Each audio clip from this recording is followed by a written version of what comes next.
Right. Good afternoon, everybody. Good afternoon. Today has finally come. We've been making a lot of noise about World Diabetes Day.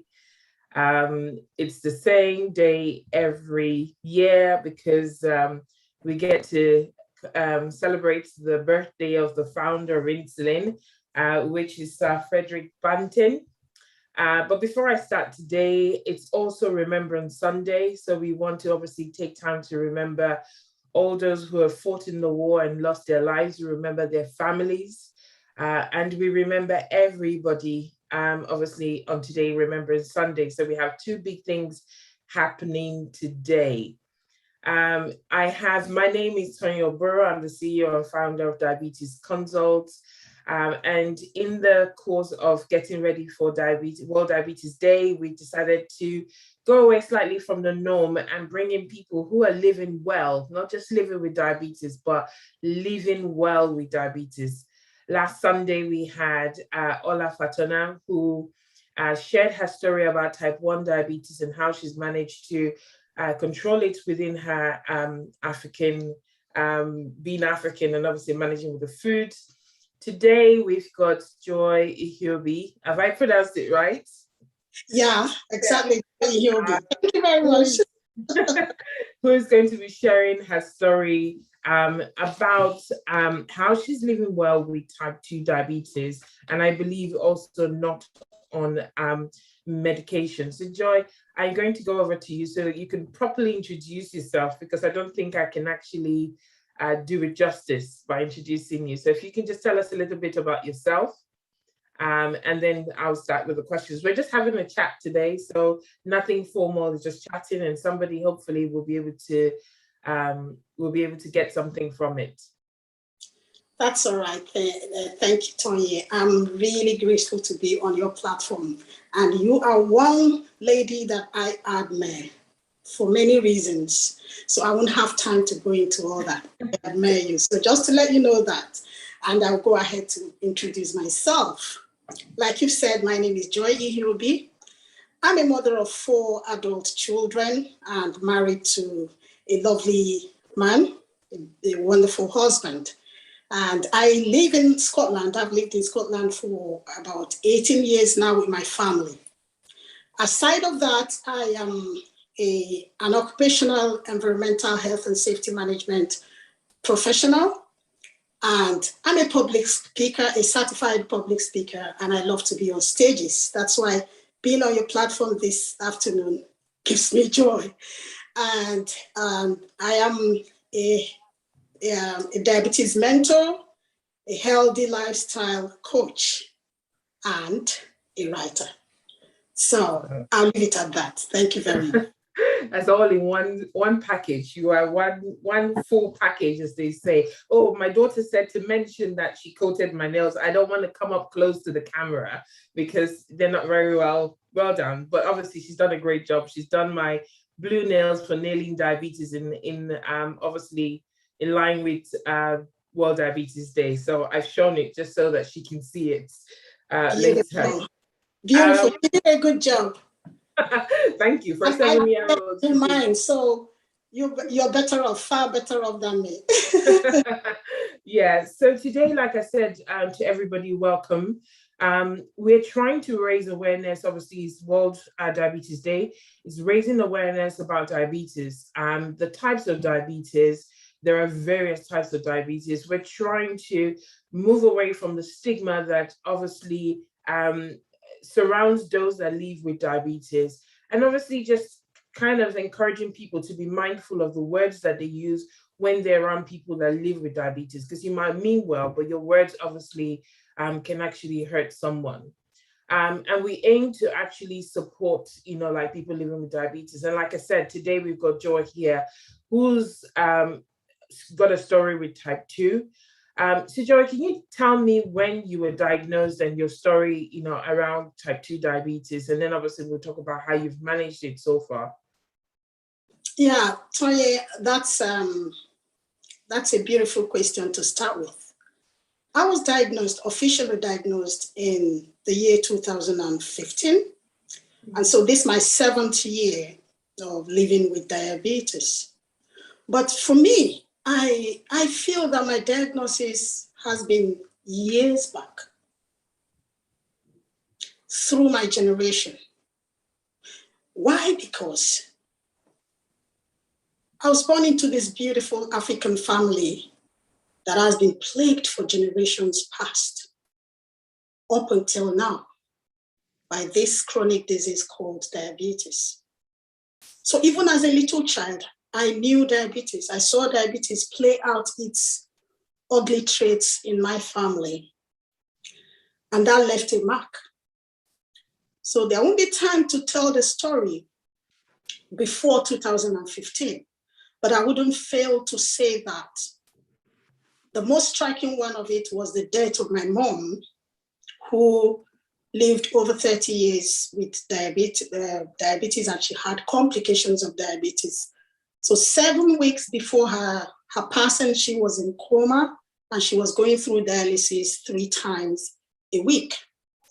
And as we were doing that, as painful as that was, we were discussing about having one of her limbs amputated because there was poor circulation and there was gangrene. But she passed on, and that caged me in fear that I didn't know how to break out of. So I thought that I had seen all of the ugliness of diabetes. And so when I was diagnosed in 2015, it was a different story because I lived in denial. I didn't want to take that in. So it was 2015, 7 years ago, that I was diagnosed. Wow, I never knew this. So when you were diagnosed, obviously, like you said, you lived in denial. How did you then deal with the diagnosis? How did you come out of denial? Because I find that a lot of people living with diabetes generally, and also within the BAME community, tend to live in denial. You know, they're in denial for years without realizing that whilst they're in denial, there's a lot that's happening in the background. How did you deal with it, and how did you come out of being in denial? That's a good one, Tony. I was pre-diabetic before my diagnosis. Sorry, that was 2014 actually, not 2015. I was pre-diabetic, and my doctors, the clinician, let me know about it, that I was pre-diabetic. And they talked me through the things I needed to do with my lifestyle. And I thought I did it to the best of my ability. I tried to do it, but apparently I was living in a place of anger, a place of deep bitterness against what we call diabetes. And I think at that point I was like powerless to fight. And I felt, what hasn't my mom done in the over 30 years that she lived with this chronic disease? What else can I do? So when I was diagnosed, I lived in denial. And I walked into the hospital that day for that week for a normal health check for my family. And while they were doing the analysis of my health check, the doctor said, no. Your blood sugar is high up there. Your cholesterol is high. Your BMI, your weight, everything was sitting in the wrong place. And so he decided to put me on medication. And I turned down the medication. I couldn't accept that diagnosis. And I had to go back to apologize to this doctor. I was on holidays in Lagos. I said, sorry, doctor, I'm not taking any of this in. He wanted to bring the dietitian in, and I said, no, I'm not taking any. I could just see in seconds, like my life was going down the lane of the last few weeks of my mom, and I didn't want to be in that place. I walked away from that hospital. I didn't take any medication, and I just did not accept it. But I told the doctor, I live in the UK. I'll go back to the UK to do a proper, I'm so sorry that I did that, to do another test. And so I did that. I quickly cut short my holidays and I came back to the UK. And the results in the UK were just a confirmation of what the doctor in Lagos had told me. So years after, I had to go back to the doctor to apologize and to tell him my diabetes story. So yeah, it shook my core. I lived in fear, anxiety. And I could see I was living as if I was living the last days of my life. I could see my mom's life replaying again, but at least my mom lived for up to 70 something years. And here I am, just about in my late 40s, just about 50 then, I think. So that was the feeling, and it wasn't a good place to be in at all. It wasn't a good place to be in. Okay. Wow. I think obviously anxiety, fear, cause a lot of people to, and those who are spiritual feel that obviously they can also pray. Well, we believe that we can pray and turn things around. I always say to people, while you're working hard as a clinician, while you're believing God, while you're working hard, depending on what your level is, please talk to your clinician, understand your level, take your medication, work with it. We don't intend to keep you on those medications. If your levels improve, we can take those medications down depending on what you're on. So my question to you now is, are you on the medication? Did you start the medication? What, obviously, diabetes is applicable, it runs different levels and everybody's different. So I'm not saying that one size fits all, but are you on medication? Do you understand your ranges? And do they explain to you what your range is? Because not a lot of people know what their range is. They just say, I'm just taking medication. I'm not taking medication. How do you deal with that? Good. Thank you, Tony. I'm not on medication because I didn't choose not to be on medication. When I got back to the UK, in continuation of my story with my diagnosis, when I got back to the UK for my holidays, so I went to my clinician, the doctors, they did all the tests, everything they had to do, and called me in and confirmed that I was diagnosed with type 2 diabetes. And before my doctor, Tony, that afternoon, that beautiful afternoon, these emotions that I mentioned to you about just ran over me. And my doctor was good enough. And I respect you clinicians. I respect you who handle this kind of cases for us, because at a point where you don't know how to put yourself together, somebody's sitting across the table and helping you put yourself together. That was exactly what happened to me on that afternoon, Tony. So she read my emotions. She read everything. She knew that there was something deeper than me sitting before her and taking the diagnosis. And so she spoke to me in those few minutes we had left. She spoke to me in a way that I had a deep breath and I felt, okay, maybe there's a way forward. So she said, I could put you on medication. That's one option. And I really want to do that because that's the easier way out. But on the other hand, I want to give you a chance to try diet and lifestyle changes. And within 3 to 6 months, we'll call you back to see how you're faring with that. And if you're not faring well, then we'll put you on medication. But now, what do you want us to do? Tony, I tell you, at that moment, I didn't need to think. What I said to her was top of my head. I said, in my heart, I felt my mom had taken medications and combinations of medications. Before she died, she was on insulin. So I thought all that I felt if this is something that she didn't get the chance to do, I will try the different part. And I said to her, do you know what, doctor? If that's another option, I'll take the option of lifestyle changes.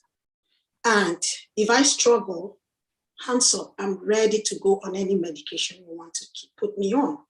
And so that was how I started managing my diabetes without medication. And she said, you'll come back in the next 3 to 6 months, I'll call you back. And we do a total complete review. And I know whether I'm putting you on medication or not. But thanks to God that every 6 months up until now, 7 years on, my doctors have not seen any reason to put me to medication. And I must say at this point, Tony, I must say to everyone listening to us or who would listen to this later on, that diabetes for everyone is a personal journey. Here is Joy, who my doctor and I, and my dietitian, all the people around me, felt we would take the route of lifestyle changes, and we did. Doesn't mean that if your doctor feels that medication is the right thing for you, managing your condition, it's not bad. Because they have reviewed your condition and they feel this is the best for you. Like you earlier said, Tony, there could be reduction in the doses. There could be changes. There could be getting one out of their medication by full decision of your medical care clinicians. You cannot decide to say, I'm going out of medication because I saw a lady on the internet who said she's not on medication. So why am I on medication? I'm going off my medication. No, please. No, it's a big no. And yeah, that's how I got to not to be put on medication, and I'm managing for the past seven years. Yeah, I'm glad that you put that. You know, I always like to have a disclaimer at the start of every live to say that we're here to simplify things. This is not my clinic. In my clinic, I would treat everyone differently. And like Joy rightly said, please work with your clinicians. And we know your levels. We know what your blood test levels are. We know what your target is, depending on your age, depending on everything else that's around you. And then we would come to an agreement with you on what we have to do going forward. And at this point, before I continue, I would like to say that also there are different types of diabetes. Yeah. Please do not assume that because you have been told, actually at the onset of diagnosis, most people would know whether they are type 1 or type 2. But these are not the only types of diabetes that are out there. Next week, we have an interesting lady who, funny enough, is in America, but who's coming to share her story of how she was diagnosed as a type 2, but ended up not being a type 2 and ended up being something else. And I don't want to give that away until next Sunday. But what I want to say is work with your clinicians. We don't bite. A lot of people say, no, I don't want to see my doctor, or I don't want to see my pharmacist or my nurse. We actually have so much work to do that, you know, we want to obviously make sure that as best as possible, you're not on our list. So thank you, Joy, for actually clarifying that. Now, to those who do not know, we are medics, we tend to use medical jargons a lot. Can you, in your words, with what you've heard from the doctors and what you know about type 2 diabetes, explain to us what you think type 2 diabetes is? Good. Thank you, Tony. I like that question. I like it so much because for me, diabetes, it's more of a practical thing. It's more of a day-to-day thing, especially because I have experienced diabetes over the years before I was diagnosed. So I could see, I could feel, I could touch, I could smell diabetes and its ugliness. So to put it in my own words, I would say I'm diagnosed with type 2 diabetes, and that's the type that has been in my family lineage, type 2 diabetes. I would say that diabetes, in my own layman's language, not a doctor or a nurse or a clinician like you, Tony, is like diabetes is a condition that is chronic. That means it's long-lasting. That causes an abnormality in your blood sugar regulation. Usually your blood sugar regulation should be sitting at a certain range, which is about 4 millimoles per liter to 7 millimoles per liter. That's where it should be swinging, in normally. But when you have a condition like mine, type 2 diabetes, then the blood sugar in your body is elevated. That's why it's also called hyperglycemic. So that means there is high sugar, too much sugar in your blood. And to explain it further, what I know that could lead to this is that most times your pancreas is not making enough insulin. And insulin is something that is produced by the beta cells in the pancreas that is released into the blood to help the blood cells assess the glucose in your blood to be able to regulate it within the normal range. So when you don't have enough, like me, your pancreas is not making enough insulin, then the body cannot regulate and normalize the blood sugar regulation. So we have this problem of high blood sugar. Or there could be a case that your pancreas could be making those insulin, and there are insulin inhibitors. There are certain inhibitors that may not allow the insulin to work at its best. And that has been known to be maybe obesity or fat depositions that block the cells from reaching out to the glucose and convert them to energy for the body to use up, and also they are stored in your blood. So in layman's language, type 2 diabetes is a condition that is chronic, and it causes an elevation of your blood sugar. And so it leads to certain symptoms of weakness, frequent urination, tiredness, fatigue, loss of weight for most people, and thirst, increased thirst.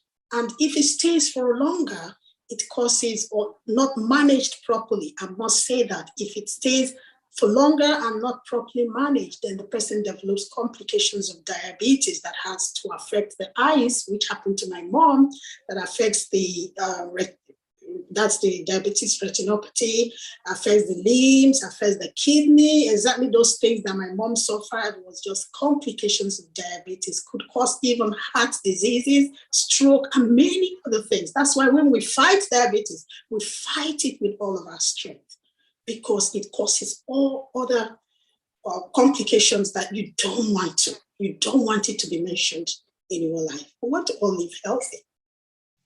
Yeah. You should take my job. I'm like sitting and going, wow.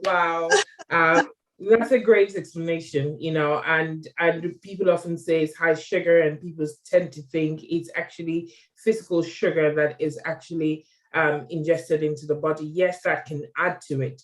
But I always, just to add a little bit, because I'm not teaching today, but just to add a little bit to what you've said, is actually food that you ingest get broken down and converted to glucose, which is a type of sugar. Yeah. And when the pancreas is not producing enough insulin to be able to carry that glucose to your cells and to the different parts of the body that it needs, it starts to accumulate in the body, builds up, and there is nowhere for it to go. It's a little bit like being in jail and actually throwing more and more people into jail without actually having room to expand. So you need that insulin to carry that excess glucose to where it needs to go. I'm going to simplify it and leave it there. So that is what we normally explain as type 2 diabetes. Now, you talked about not being on medication, and you said you worked with your doctors, but what exactly have you done? What do you do to keep yourself? Because I know you said every 6 months you go back to your doctor, which is what we'll explain, but there must be something. You can't just sit at home and then go back every 6 months. What is it that you're doing within the 6 month periods or everyday lifestyle that is causing your blood sugar levels to remain low? Wow. So yeah, you got me there. That question hit me where I wanted to hit me, because this is the story that I share. Everything that I've done is around lifestyle changes, healthy lifestyle changes. And at the time we decided to do this is a complete deviation from how I lived my life. As per the things I loved to eat, how active I was. Everything that I did in the past 7 years and I'm still doing was a complete deviation from who Joy used to be. So the things that I did was my clinicians and I, we walked around my nutrition, my diet. That's a major one. Because your diet influences your health and well-being to a high percentage. What you eat and what you do not eat. It's an opportunity to either fight diabetes or encourage diabetes. Mm. And so they taught me, my dietitian taught me what to do. And I'll say in these 5 umbrellas of what I eat, how much of it that I eat, when I eat, how I eat. I never knew that how you eat mattered. If you chewed very fast and you didn't allow your food to be chewed properly and you just get it in fast, before your brain registers that you've eaten enough, you have eaten more than your body requires, and all is stored as blood sugar, just like you mentioned. Our food, after digestion and absorption, is stored as blood sugar. And something needs to happen, and this is somebody who does not have enough insulin to break down the blood sugar. So how much I eat matter a lot, portion size. I have a plate. Sorry, I didn't bring my plate today. I should have brought it. I should have brought my plate that helps me from the time of diagnosis to portion my diet. 50% of my plate is supposed to be, and is drawn on the plate. I have the drawing on the plate. It's supposed to be all vegetables, totally, completely vegetables, 50% of my plate. And then the other 50% is, 25% of it is protein and 25% of it is carb. And they taught me what kinds of carb that I should be eating. It's not every carb that I should put in my plate. And I must stay within the quantity that is allowed for me. And that was a lot of things. There's so many other things around my nutrition and my diet. And again, what I drink. I was hinged to fizzy drink before my diagnosis. I would drink how many cans of fizzy drinks in a day. And here I am. And my dietitian was telling me the best drink you can take is water, and you need 8 glasses of water in a day. And I thought it was an uphill task. So I said, how do I manage this? So that was around my diet. And then again, I was told I needed to be very active. So one was my nutrition, my diet. The next one was my activity level. So I needed to be active. I needed to do at least 150 minutes of exercise in a week. And before this time, I'm always comfortable without doing any exercises. I'm not the type that will bother myself with exercises, but here I am. And so I started with the 150. I struggled with it. But not too long after I started, I noticed I was doing 180 in a week. And I headed to 200, over 200 and something in a week. And that was how. Because that helped me, I saw that I was now losing weight. Because at diagnosis, I was 84 kilograms. I'm not a very tall person. My BMI was very high. And my doctor told me I needed to come down to 67 kilograms. And I thought, it's not possible. So I did that. I noticed I was losing weight because I saw my weight was going down. I was trying to do it more, even though I was struggling. So my family, I must mention, and my friends came around me and helped me. So we go for walks together, we do things together, and that helped me a lot. I didn't go to any gym. I didn't pay money to go to any gym. I was doing brisk walk all the time. And in 6 months' time, when I went back to my doctor, I had reduced from 84 kilograms to 72 kilograms. Wow. And in these past 7 years, I've been able to regulate plus minus 1 kg, 2 kg between 71 So today I weighed myself 73.5. So I've been within that window for 7 years just because of my lifestyle changes. Mm. And again, my doctor spoke to me about, go read about the importance of sleep in relation to blood sugar regulation. Once I understood that, it created the opportunity for me to have better quality sleep and quantity of sleep. But once I ate healthily, once I had enough activity and I drank a lot of water, if I didn't eat at the wrong time, too late at night, I would go to bed and I'll sleep like a baby. So all that helped me. So it's a total lifestyle changes, and one is connected to the other. I can't say I'm eating healthily and I'm not exercising, or I'm doing both and I'm drinking cartons of fizzy drinks and things that would not go well with my blood sugar regulation. So it all connects one to another. So this is like a nutshell, summarily, what I have been doing in these past years. And again, I must add at this point that one more thing that helped me is that I sought information about diabetes type 2. Because you can't fight what you don't know. So how I did that was I quickly registered with Diabetes UK. That's my number one charity. I couldn't say my diabetes story without mentioning Diabetes UK.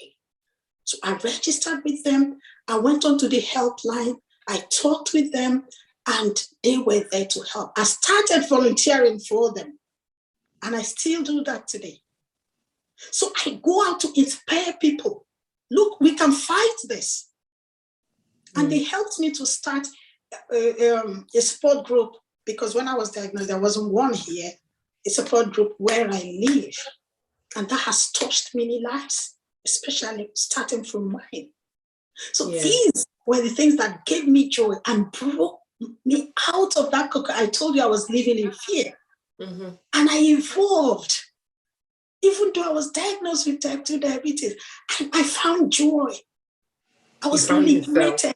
Oh my goodness, I was liberated from that, that where I was, like I told you my story.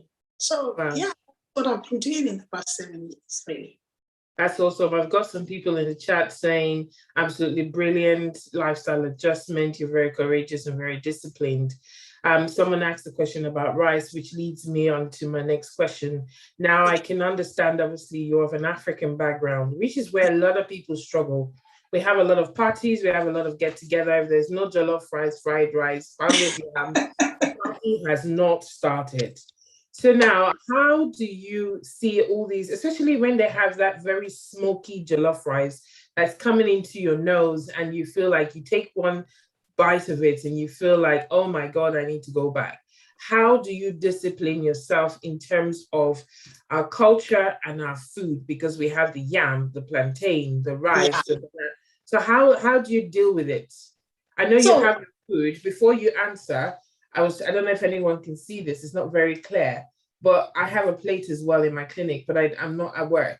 But this is literally what we normally say. That's your plate. That's vegetables. That's your carbohydrate, and that's your protein.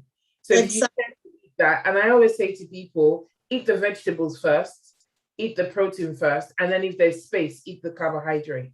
Because that way you can actually half that into two.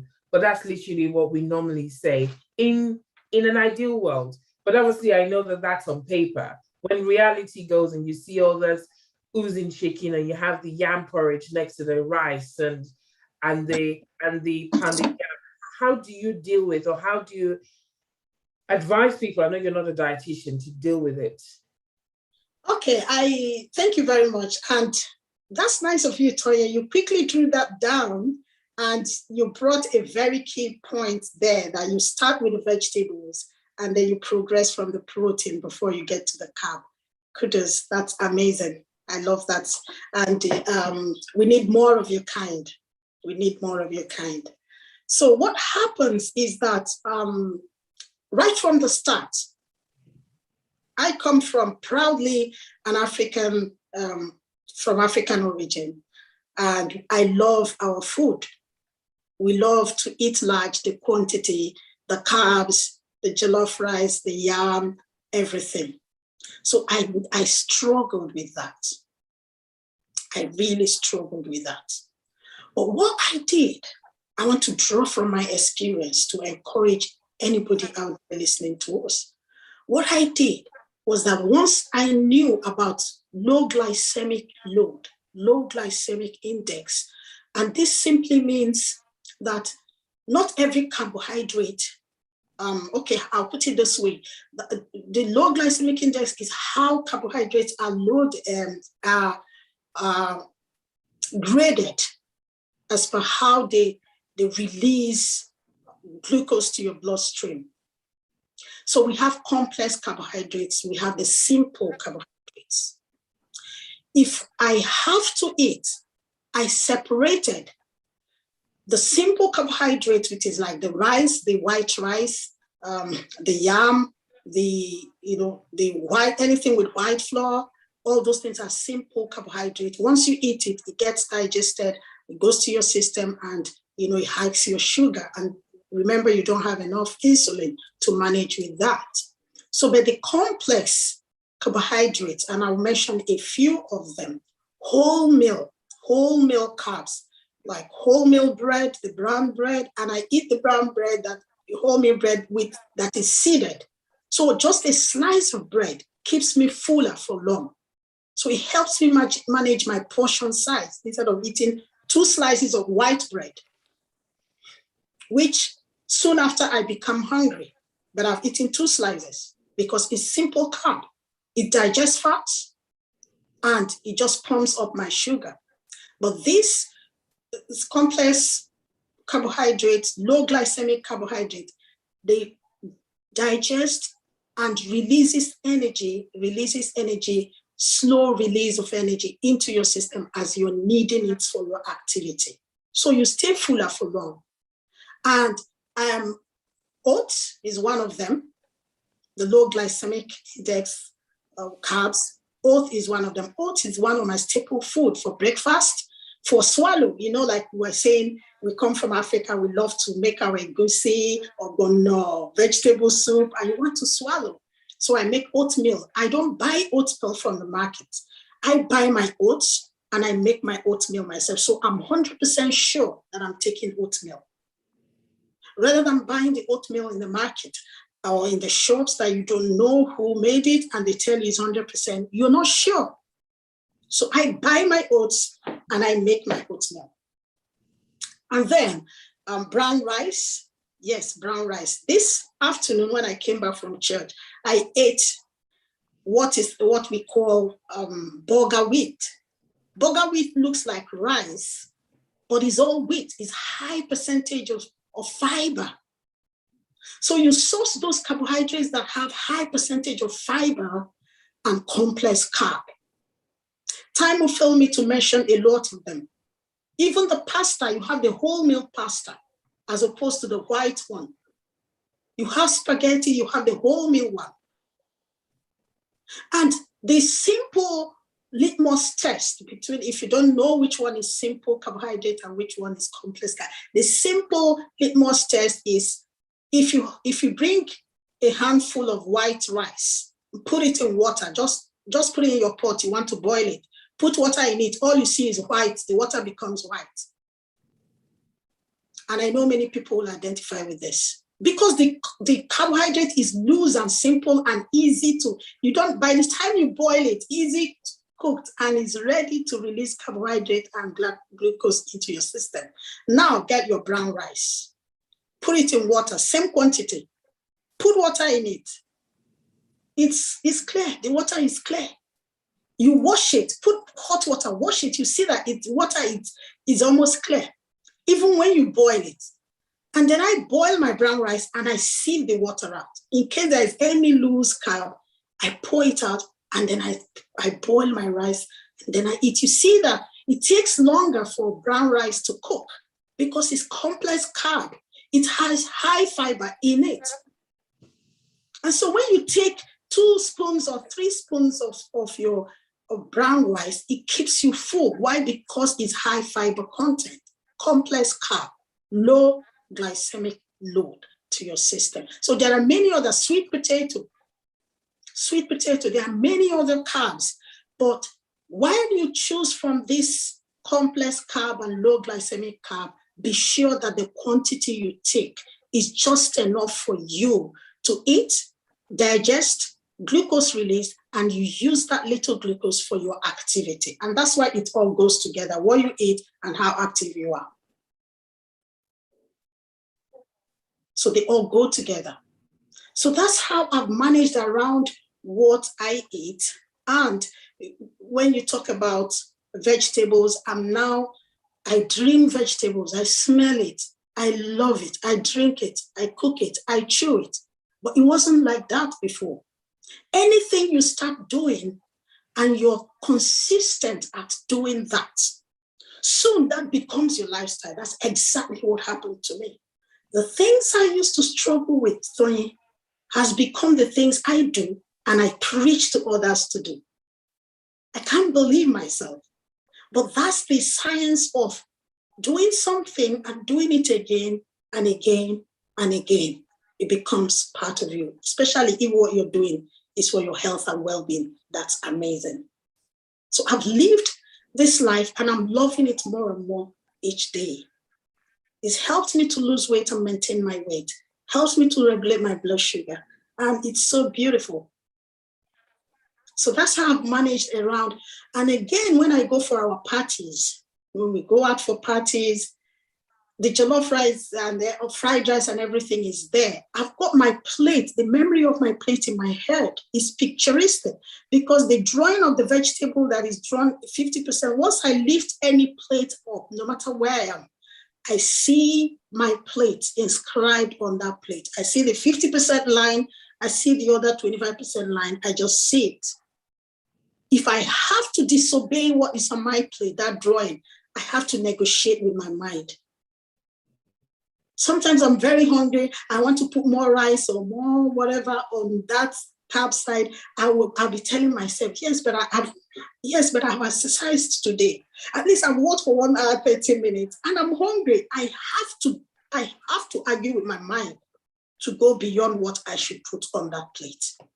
Wow. And all for the 7 years. So if it can happen to me, it can happen to everybody. Consistency, determination, just knowing, empowering yourself with the information out there and determination to do what is right for your health. Wow, that's awesome. I just feel like I'm quiet for once because I feel like I'm on the listening end, not the giving end. You have to permit me because I'm also a mom and I'm a teacher. You can't really see this because the lights are not clear, but I always explain to patients that when you have your high, GI diets, what they do is that you ingest it and it quickly drops out of your system. And that's why you feel hungry for longer. Whereas the ones that are whole meals, it stays in your body for a long period of time. So it keeps you feeling fuller for longer. So in my clinic, I tend to draw a picture so that when people are actually there, they can actually see exactly what we're talking about, just so that it can actually help them better. Now, I'm going to be wrapping up soon, just because obviously I'm conscious of time. And I think you've answered a question for someone on here. So thank you so much. Now, we've talked about what you worry the most. What worries you most about having type 2 diabetes? And I think you covered it. But if you can briefly, just in a few seconds, just explain to us what do you worry most about living with type 2 diabetes? Tony, what I worry most, living with type 2 diabetes is a continuous journey. It's a day-to-day struggle. If I ate right yesterday, if I exercised well yesterday, if I did everything right yesterday, I've got to repeat that today. I've got to repeat it tomorrow. Sorry. I'm so sorry about that. I have to repeat it days and days and months and weeks after. So what I particularly worry about living with diabetes is, God, please give me the strength to continue, to be able to do. I need to be active.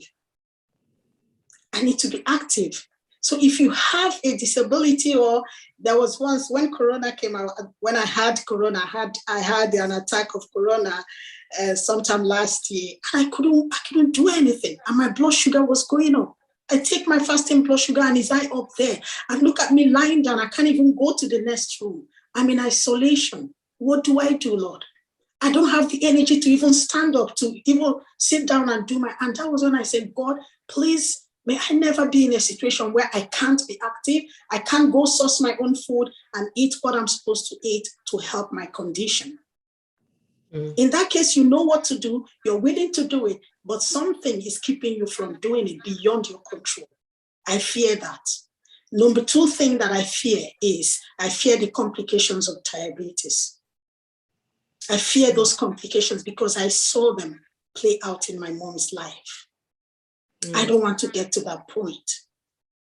So somewhere here, I really, I've, by the grace of God, I've been broken out of that cocoon of fear.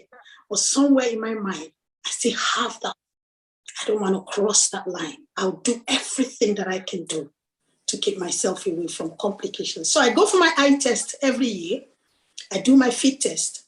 And I do my fit test myself. I check my feet. Nobody can understand your feet more than you do.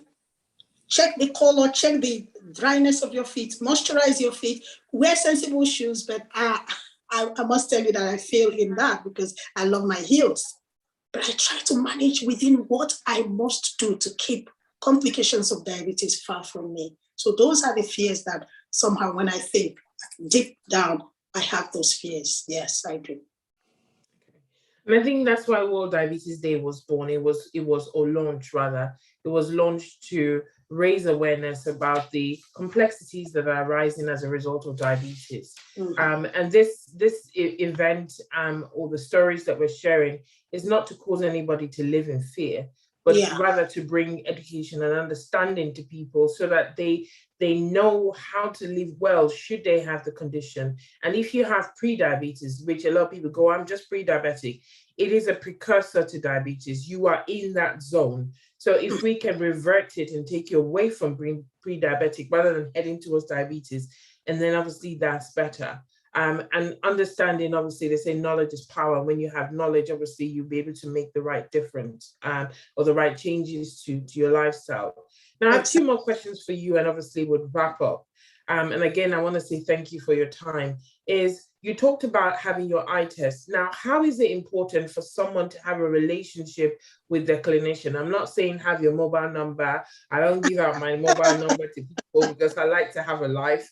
But I'm saying, how is it important to people to attend their test, to at least have those biannual tests? How important is it?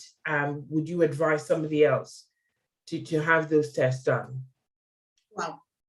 Toye, it's as important as life. It's as important as life because when I sit here and I talk about complications of diabetes, you need to go into the hospital to see what that means. When I had my mom in coma and she was going through dialysis, I go into where they are doing the dialysis and I'm in shock.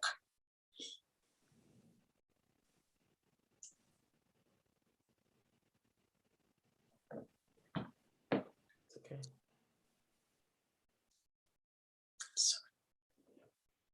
You don't want to be there. The clinicians are there to help you. I'm so sorry. Never mind me. Most times I could say this story without tearing, but sometimes it happens this way. They are there to help you. And they do a great job. They tell you, you need to go in for your test. You need to do this, you need to do that. It's for your good. Please maintain that relationship with your clinicians. Diabetes and most other chronic diseases, you do self-management. Because the doctor or your clinician tells you what to do, you go back home. Nobody does it for you. You've got to do it yourself. But like I told you the day I was diagnosed, I needed, that doctor was there for me. I just needed exactly what she did for me was all I needed for that day. And that is key to what has happened to me positively 7 years after. These are people who have spent their time, their everything. They're emotionally connected to what they do. Look at Tonya, as I'm talking, she's drawing. And she's explaining further. Anyone that I leave out, she'll find time to explain it. These are the kind of people you see seated there with open hands and open heart to help you in the conditions that you're going through, you're struggling with. Why would you push back? I would embrace with all of my heart because it's for my good. It's for my good. So every test that needs to be done, please do go. Don't make their job more difficult for them. Tonya, I hate that we make your jobs more difficult for you and your colleagues because we won't be at the clinic when we should be there. We won't go for our test when we should be there. But please, I throw this out to everybody. Don't wait. Do not wait. A stitch in time, it saves 9. It Wow. Wow, thank you for that. I think diabetes, the last time I checked, there were almost 500,000 people worldwide that are living diagnosed, not the undiagnosed one, living with diabetes. And it's the complications of diabetes that we try to fight. The complications of diabetes that we try to fight. So when we say attend and the levels have gone up and your doctor is saying we need to add another medication, we always say don't fight it. We don't want to put you on more medication than you need, but if you do need it, we put you on them because of a reason. We're trying to protect your kidney. We're trying to protect your heart. We're trying to protect different things. So thank you, Joy, for saying that. Now, on a final note, because we're coming to the end, do you have any last words for a younger person, somebody living with pre-diabetes, somebody newly diagnosed with diabetes? I know you must have said it in the course of your day, in the course of the day rather, but do you have any last words for what would you tell somebody, a younger person or somebody who's newly diagnosed with diabetes, someone who's struggling with diabetes, and somebody who's on medication? What would your last words to them be? Yeah, Toya, I like that question, and I like me to end my story today on that question. Anyone who is living out there, newly diagnosed or living with diabetes or any chronic condition, but today particularly we're talking about diabetes. No matter how you are managing your condition, whether by medication or by lifestyle changes or by whatever way your clinician thinks is the best for you, you also need to pay attention to your lifestyle. At this point, I must say that my siblings and I, which joke about how our mom used to say, because she loved her food and she would eat what she wanted to eat and say, and then when you said, Mom, this Maltina has high sugar for you, and she would say, allow me to take Maltina after I would drink my medication. So she would want to eat the things would hike her sugar up, push her sugar up, and she'd say, I have my medication to do. Yes, please, you do have your medication. But even though you have your medication, lifestyle, healthy lifestyle is the umbrella that keeps you safe, even within you taking your medications and whatever your clinician has recommended for you. You can't push lifestyle, healthy lifestyle aside. It's important as life. It is very important for both those living with a condition and those even not living with condition. For everybody, we have to live within that healthy lifestyle choices.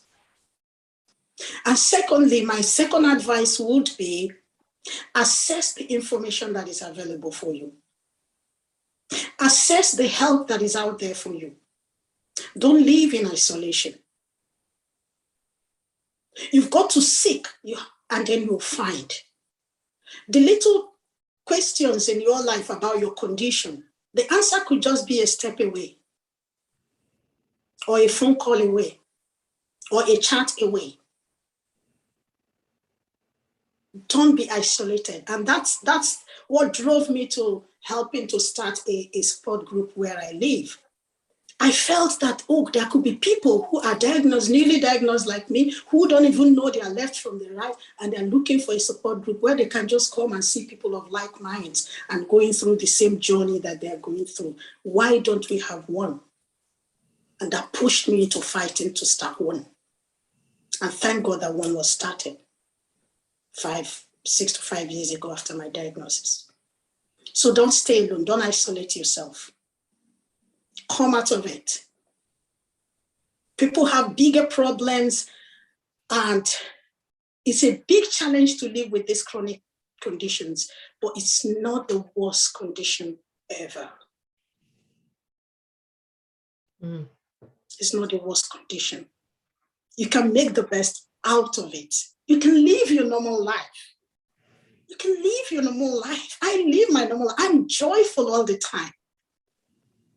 If I don't tell you, you wouldn't know that I struggle with diabetes on a daily basis. So that's my advice for whoever, and seek medical help. Please do. Make sure you're getting things, tick the right buttons, and live your life normally. Enjoy the beauty of life. Just enjoy your life. But be attentive to the things you should be attentive to. Your health and well-being.